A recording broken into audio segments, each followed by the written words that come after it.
Tonight, a community meeting to come up with new ideas for the future of Africatown. The meeting, focusing on the Africatown International Design Competition, showed what could come to the community following the discovery of the slave ship, the Clotilda. News 5's Dana Winter was at the meeting tonight. She joins us now live in Africatown with more. Dana?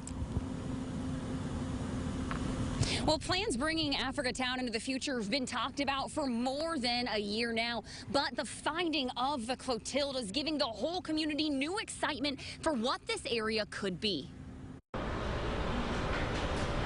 journey of 1,000 miles starts with the first step. Africatown's own journey is spread out over thousands of miles in nearly 160 years. I was in here all my life and I never really knew the story of Africatown at all.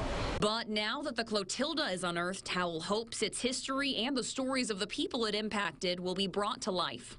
16 sites across 3 cities on 4 venues. That's a master plan community that is going to really rock this area. Howell's nonprofit MOVE is working with a master urban planner from Birmingham. He is the head of archives and technology at the Birmingham Civil Rights Institute.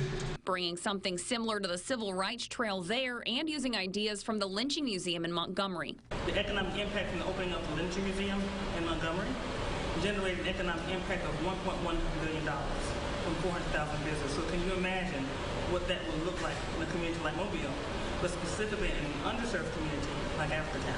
The museum is just one of the changes Howell hopes to see. Part of that idea includes a full-scale replica of the Clotilda, with underwater sculptures paying homage to the people who lost their lives in the transatlantic slave trade. People would be able to walk below water level and see the ship. One ship benefits not only the original descendants, not just one community, but 3 communities in the entire Mobile area.